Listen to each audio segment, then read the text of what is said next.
안녕하세요, 여러분. 굿모닝 행정학 진행하는 여러분의 영디 최영희입니다. 자, 우리 오늘부터 4장 내용 들어갑니다. 4장의 인사행정 기초부터 내용 진행할 거고요. 5장을 쭉 정리했던 것처럼 4장도 전체적으로 한 일주일 정도 시간을 두고 차근차근 좀 천천히 정리를 좀 해보려고 해요. 인사행정은 암기할 부분도 많고요. 좀 법적인 내용들이 많아서 여러분이 디테일이 떨어지는 경우들이 많은데 그런 것들을 이 아침에 거꾸로 행정학, 거꾸로 진도 빼기 이 과정을 통해서 잘 한번 정리해 보도록 합시다. 자, 18일차 4장 챕터 1부터 들어가도록 하겠습니다. 1번입니다. 인사행정은 정부의 목표 달성을 지원하는 호좌적인 기능을 수행하죠. 그리고 이 목표 달성을 위해서 최근에는 전략적인 인적 자원의 관리가 강조되고 있습니다. 2번입니다. 미국의 역관주의는 1829년 잭슨 대통령이 취임을 해요. 행정의 민주적 책임성을 위해 도입한 잭슨 민주주의의 일환이죠. 정권이 교체가 되면 전면적인 인사 교체가 일어나는 그러한 방법이고요. 인사행정 제도죠. 3번입니다. 이 역관주의의 폐해가 나타나죠. 행정의 적극성과 전문성이 증대하면서 역관주의의 한계가 드러나게 되고 이를 보완하기 위해 1883년 윌슨의 펜들턴법이 제정이 됩니다. 이 펜들턴법 제정에는 81년도에 아시겠지만 가필드 대통령 암살 사건이 굉장히 중요한 원인이 됩니다. 그래서 가필드 대통령 암살 사건으로 인해 역관주의의 폐해가 굉장히 극에 달하면서 83년에 펜트턴법이 제정이 되었다. 이렇게 알고 계시죠? 4번입니다. 영국에서 혈연이나 지연, 개인적인 친분, 정치성에 따라서 공직을 임용하는 제도는 정실주의입니다. 그래서 정실주의 중에 정치적 정실주의가 역관주의와 비슷하긴 해도 역관주의와 정치적 정실주의는 구분해 주셔야 되고요. 자, 영국의 실적주의는 추미런 영의 수립을 통해 확립이 되었고요. 이후 영국은 직업공무원제를 바탕으로 한 인사행정 제도들을 운영하게 됩니다. 역관주의는 국민의 선택을 받은 정당, 집권당의 관료가 예속되기 때문에 국민에 대한 관료들의 대응성이 높아지게 됩니다.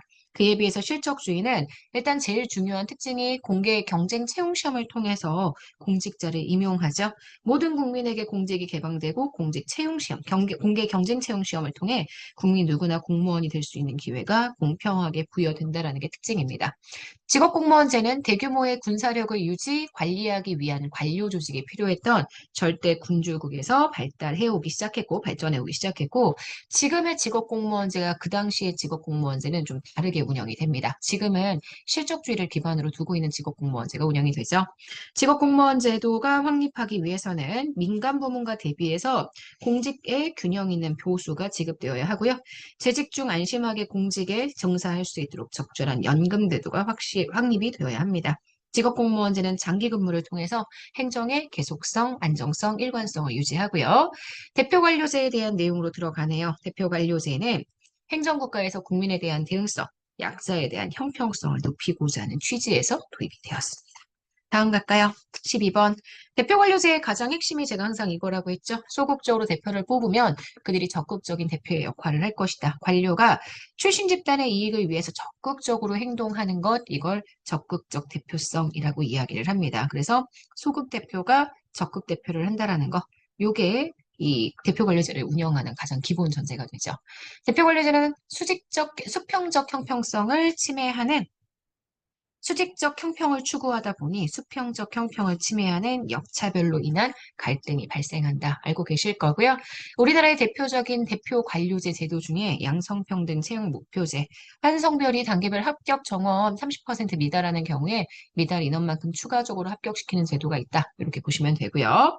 자, 비독립 단독형의 중앙인사행정기관은 행정수반이 임명한 기관장에 의해 관리되는 조직이고 책임 소재가 분명해서 신속하고 강력한 의사결정이 가능합니다. 실적주의를 운영하기 위해서 중앙인사행정부가 되게 중요한 역할을 하고 있는 건 다들 알고 계시죠? 독립합의형의 인사행정기관 위원회형입니다. 미국의 연방인사위원회, 미국의 펜들턴법 시기에 만들어졌던 인사위원회가 가장 대표적인 예시라고 말씀을 드렸습니다. 비독립 단독형은 일단 우리나라의 인사혁신처가 가장 대표적인 형태고요. 미국의 인사관리처, 영국의 내각사무처, 일본의 총무성 외우실 필요는 없는데요. 현재 미국이나 영국이나 일본 인사행정 제도들이 대부분 이렇게 비독립 단독형의 인사행정 기구를 통해서 이루어진다는 거 전략적 인적 자원 관리가 필요하기 때문이다라는 말도 제가 항상 덧붙여 드렸습니다. 자, 18번입니다. 행정부의 경력직 국가공무원은 인사혁신처의 소청심사위원회, 지방공무원은 지방공무원 소청심사위원회, 입법부 공무원, 각각 인사기구에 별도의 소청심사위원회가 만들어지죠. 국회의 경우에는 국회 사무처에서 소청심사위원회에서 관할을 하게 됩니다. 지방정부에는 부단체장을 위원장으로 하는 지방자치단체의 인사기구, 인사위원회가 설치되어 있고요.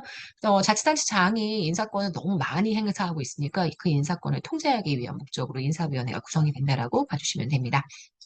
자, 20번입니다. 인적자원 관리는 조직 목표 달성에 있어서 인적자원이 가장 중요하다는 인식하에 전략적으로 인적자원을 관리하는 방법이죠. 자, 여기까지 보시면 일단 인사행정 기초 파트의 빈칸들은 쭉 한번 채워봤고요. 제가 기본서에 있는 내용 가지고 읽고 있어요. 아시겠지만 기본서의 내용으로 한번 쭉 보셔도 되고 아니면 그냥 들어주셔도 됩니다. 자, 문제 한번 볼게요. 1번입니다. 인사행정 제도에 대한 설명으로 가장 옳지 않은 것. 역관주의는 정당의 충성도, 공헌도를 임용 기준으로 삼습니다. 행정의 민주화 공헌을 하죠. 자, 실적주의는요, 정치적 중립을 굉장히 중요하게 생각합니다. 그러다 보니 인사행정이 너무 소극화, 형식화됐다라는 단점이 있고요. 직업공무원제는 아시겠지만 보통 폐쇄형의 충원, 그리고 전문가보다는 일반 행정가에 입각하고 있습니다. 그래서 3번 틀렸고요. 개방형 임용제도라고 한다면 개방형으로 충원된 전문가들이 관료 집단에서 보통 중요한 역할을 해주게 됩니다. 그래서 문제의 정답이 되는 건 3번이고요. 2번입니다. 대표 관료제에 대한 설명으로 옳은 것. 대표 관료제는 사회적 약자들, 사회적인 소수 계층들을 공직자 임용이 될 수 있도록 만들어주기 위한 제도입니다. 그래서 관료의 전문성과 생산성은 오히려 좀 떨어지게 되고요. 역관주의 폐단과는 전혀 상관이 없습니다. 오히려 실적주의가 가지고 있는 폐단을 극복하기 위해서 등장했기 때문에 X죠. 공무원 신분 보장을 통해 행정의 안정성과 계속성을 확보하는 건 보통 실적주의 직업공무원에서 나타나는 특징입니다. 우리나라도 대표 관료제적인 임용 정책을 시행하고 있습니다. 맞죠? 그래서 이번에 정답은 4번입니다. 자, 3번입니다. 직업공무원제에 대한 설명으로 가장 옳지 않은 것. 직업공무원제는 기본적으로 실적주의의 확립을 필요 조건으로 합니다. 보통 직업공무원제는 직위분류제가 아니라 계급제, 임용체계는 폐쇄형의 임용체계가 맞아요. 그래서 2번은 틀렸고요. 3번, 직업공무원제의 제일 중요한 특징 중에 하나가 정년 보장입니다. 행정의 지속성, 안정성 유지하는 데 기여하죠. 직업공무원제는 인재 채용 시에 학력과 연령을 제한합니다. 그래서 일반적으로 자격 조건 제한하고 나이를 제한해서 굉장히 젊은 나이에 임용이 되어서 평생 정년을 보장받는 것. 이거 굉장히 중요한 원칙으로 생각하죠. 그래서 문제의 정답이 되는 건 현재 2번입니다. 자, 여기까지 보시면 우리 4장의 챕터 1, 인사행정의 기초, 전반적인 다양한 인사행정 제도에 대한 이야기들을 진행을 했습니다. 내일은 공직의 분류로 들어가도록 할게요. 여러분, 오늘 하루 정말 잘 보내시고요. 오늘 하루도 여러분 거예요. 내일 아침에 만날게요. 안녕.